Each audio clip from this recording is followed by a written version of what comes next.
जय श्री महाकाल। स्वागत है हमारे YouTube चैनल में। तो चैनल को सब्सक्राइब कर लीजिए, बगल में बेल आइकॉन है वह भी दबा लीजिए ताकि हमारी कोई भी वीडियो आप उसे देख सकते हैं, रीड कर सकते हैं, समझ सकते हैं।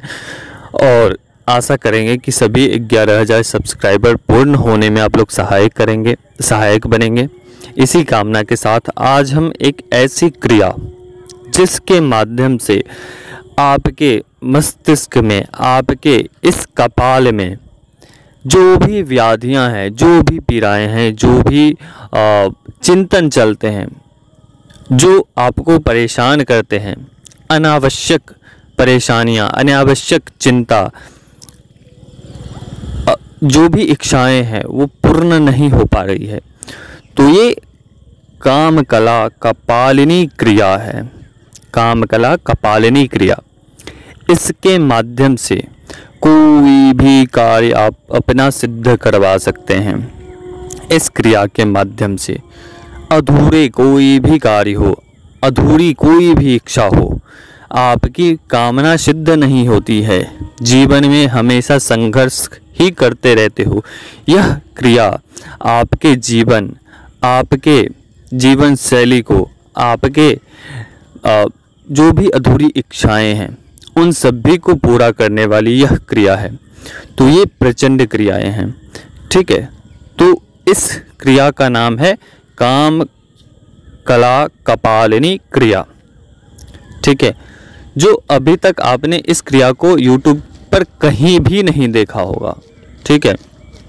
जब इस क्रिया को व्यक्ति कर लेता है तो इसके माध्यम से ऐसा कोई कार्य नहीं कि इनके माध्यम से पूर्ण ना होता हो, हर एक प्रकार का कार्य, क्योंकि ये तामसिक प्रकार की क्रिया है, ठीक है। इसमें तामसिक शक्तियों का प्रभाव होता है, ठीक है। और कोई भी व्यक्ति कर सकता है। ऐसा नहीं होगा कि कोई व्यक्ति सात्विक है, कोई सात्विक व्यक्ति है तो वह यह क्रिया नहीं कर सकता है, ठीक है।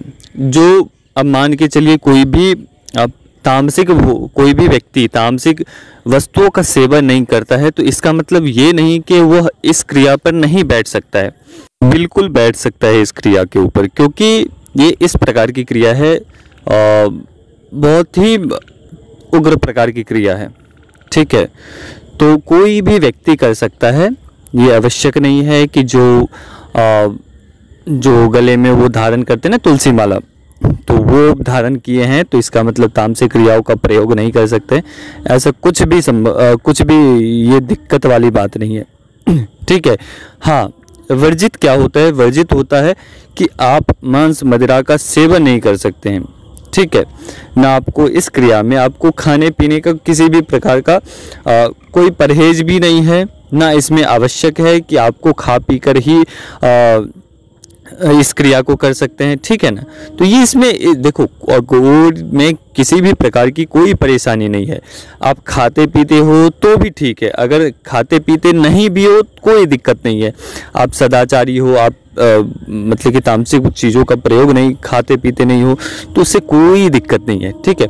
इस क्रिया को कोई भी व्यक्ति कर सकता है, ठीक है, क्योंकि ये काम कला कपालिनी क्रिया है, ठीक है।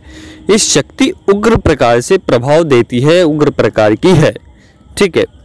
बाकी और इसमें किसी भी प्रकार का कोई दिक्कत वाली बात नहीं है, ठीक है। तो इस क्रिया को कैसे करना है? एक आपको काला कपड़ा लेना है, एक आधे मीटर के करीब आपको काले कपड़े लेने हैं। काले कपड़े के ऊपर एक पेंडी आकार से 3 पेंडियां बनानी है, ठीक है। 3 पेंडियां बनानी है और उसके ऊपर उस तीनों पिंडी के ऊपर एक एक नारियल स्थापित करने हैं। मौली उसके ऊपर लगानी है। मंत्र, हमारी तरफ से जो मंत्र बताए जाएंगे बिंदी लगाने का, वो आपको 3-3 उसके ऊपर सिंदूर से बिंदी लगानी है, ठीक है, अपने मध्यमा उंगली से, अपने मध्यमा उंगली से 3-3 बिंदियां लगानी है और ये सब करने के पश्चात आपका जब यह क्रिया करेंगे आपका मुख उत्तर की ओर होनी चाहिए। ठीक है, आपका मुख उत्तर की ओर होना चाहिए। आपका वस्त्र पूर्ण रूप से काले होने चाहिए। जब आप साधना के लिए बैठेंगे तो आपको इस क्रिया में आपको स्नान करके बैठना है। स्नान के पश्चात आपको अपने समक्ष धूप, अगरबत्ती, थोड़ी सी शराब आपको रखनी है और वस्तु में आपको उड़द के पकौड़े लेने हैं, दही लेनी है, 2 मिठाई लेनी है, गुड़ की 7 डली लेनी है। ठीक है, थोड़ी सी तिल लेनी है भुनी हुई, उसमें थोड़ी सी गुड़ मिलानी है और उसे रखना है। वो जो भी वस्तु हमने बताई वो सभी वस्तुएं वहाँ पे रखने हैं। ठीक है, थोड़े से आपको दही लेनी है, दही में थोड़ा सा चीनी में आपको मिक्स करने हैं और उस मिक्स दही में थोड़ी सी हल्दी मिलानी है। ठीक है, बस ये करना है और ये सब करने के पश्चात आपको बैठना है अपनी क्रिया के ऊपर। ठीक है, पहले तो आपकी अपनी क्रिया चलेगी। इस क्रिया के दौरान जो भी आप क्रिया करेंगे उसमें आपको थोड़ी सी उड़द लेनी है, उड़द, तिल और आपको क्या कहते हैं उसका सफ़ेद तिल लेने हैं, उड़द लेने हैं और थोड़ी सी सिंदूर डालनी है। ठीक है, थोड़ी सी सिंदूर डालनी है। पहले 108 बार आपको मंत्र पढ़ने हैं जो हमारी तरफ से मंत्र बताए जाएंगे। काम कला कपालिनी क्रिया का जो मूल मंत्र है, इसमें किसी भी प्रकार का घेरा की आवश्यकता नहीं है। अगर संभव हो तो एक प्रकार का कवच है जो विशिष्ट कवच है, उस कवच को धारण करके करें तो इसका जो इस क्रिया का जो प्रभाव है वो कई गुना बढ़ जाते हैं, कई गुना फलदायी हो जाते हैं। दूसरी बात, रक्षा कवच आप दुर्गा सप्तशती के लगा सकते हैं या अपने गुरु मंत्र का लगा सकते हैं या हमारे द्वारा जो विशिष्ट सुरक्षा मंत्र दिया गया है उस मंत्र का प्रयोग करके आप सुरक्षा कवच लगा सकते हैं। ऐसा कोई दिक्कत नहीं है। जब आप गुरु मंत्र का करोगे तो कोई दिक्कत नहीं है, आवश्यकता नहीं पड़ेगी आपको रक्षा कवच घेरा लगाने की। ठीक है, जब आप इस क्रिया को करोगे उस दौरान आपके सर के अंदर या सर के ऊपर कुछ हलचल महसूस होगी। ठीक है ना, जैसे कि कुछ हमारे सिर से निकल रहा है आवाज़ें करते हुए, ची करते हुए। ठीक है, आपके मस्तिष्क के अंदर ही अजीब बातें चलेंगी, मस्तिष्क के अंदर ही कुछ बोल रहा है, इस प्रकार से आपको अनुभव करेंगे। तो ये इस दौरान जो भी आपके मस्तिष्क में गंदगी भरी पड़ी है, ठीक है, क्योंकि ये पूरा जो मस्तिष्क है वो पूरा का पूरा एक ब्रह्मांड है, इसमें ब्रह्मांड समाया हुआ है। ठीक है, तो इस ब्रह्मांड की जो भी गंदी ऊर्जाएं हैं जो आपने एकत्रित की है, उस चीज को वह इस क्रिया के माध्यम से वो निकलने वाले हैं। जो भी आपके तंत्र मंत्र प्रयोग क्रिया इत्यादि जो कार्य सिद्धि नहीं हो रहे थे, काम धंधे व्यापार ये सब बंधन में होगा, वो सभी चीजें खुलने वाली होगी। इस दौरान आपको घबराहट महसूस होंगे, पेट में दर्द महसूस होंगे, शौच जाने की आवश्यकता होगी। तो इस समय ये आपको कान खोलकर ध्यान देना है कि इस क्रिया के दौरान अपनी क्रिया को खंडित नहीं करनी है।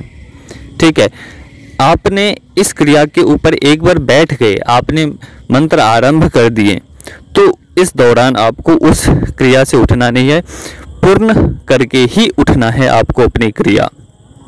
ठीक है, जब ये प्रक्रिया पूर्ण हो जाए, जब आप जो काला तिल और उड़द जो है वो आपने डाल दिया है 3 माला करके, थोड़ी सी सिंदूर उसमें मिक्स करके जब आप डाल देंगे, डालने के पश्चात आपको हर एक नारियल के ऊपर 108 करके आहुति देनी है। जब ये आप वो चीज़ें मंत्र बोलते हुए आप दे दोगे, तो उसके पश्चात थोड़ी सी आम की लकड़ी लेनी है, आम की लकड़ी के माध्यम से हवन करने हैं। ठीक है, हवन में आपको क्या लेने हैं, तिल लेने हैं, थोड़ी सी सरसों लेनी है, थोड़ी सी आपको जौ लेनी है, जौ जो आता है, थोड़ी सी चावल लेनी है। ठीक है, और 1008 बार आहुति देनी है, जो मूल मंत्र का, जिससे आपने तीनों नारियलों के ऊपर आहुतियां दी है, उसी मंत्र से अग्नि में आहुति देनी है। जब इस प्रकार से पूर्ण हो जाए आहुतियां, तो उसके भस्म आपको सर में लगाने हैं, गले में लगाने हैं, हृदय स्थल पे लगाने हैं, नाभि में लगाने हैं। ठीक है, दोनों बाजू के ऊपर लगानी है।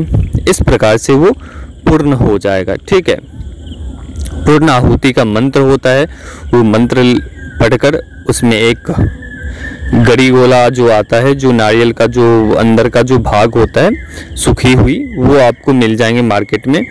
अगर ऐसा संभव ना हो तो एक नींबू लेना है, नींबू लेने हैं, एक पान के पत्ते लेने हैं, और आपको लेने हैं एक मिठाई, ये आपको लेकर के, या फल ले लेने हैं कोई भी, ये लेकर के पूर्णाहुति मंत्र पढ़ेंगे और अग्नि में समर्पित कर देना है। ठीक है, उसके बाद आपकी पूर्णाहुति हो गई। उसके बाद इस क्रिया के दौरान आपके घर में अगर किसी भी प्रकार की नकारात्मक ऊर्जा होगी, दिक्कतें होंगी, परेशानियां होंगी, जहाँ जहाँ भी इसके धुएं आपके घर में पड़ेंगे, लगेंगे, उस स्थान से नकारात्मक शक्तियों का खात्मा हो जाएगा। ठीक है, इस क्रिया को करने के बाद से आप एक नई ऊर्जा अपने शरीर में महसूस करोगे। आपके काम धंधे जो नहीं बन रहे थे, जो काम धंधे नहीं खुल रहे थे, वो बनने आरंभ हो जाएंगे। ठीक है, अब चमत्कारी यह क्रिया है, आप करके देखो एक बार। ठीक है, वे ही व्यक्ति इस क्रिया को कर सकता है जो व्यक्ति हमारा साधक है, हमारा गुरु दीक्षित शिष्य है, उसी के लिए इस क्रिया को जागृत किया जाएगा। ठीक है, तो ये इस प्रकार की क्रिया है। जो साधक इस क्रिया को करना चाहता है वो बिल्कुल जुड़ सकता है। ठीक है, अभी तक के लिए अनुमति दीजिए। जय श्री महाकाल, जय महाकाली, जय भैरव। ठीक है।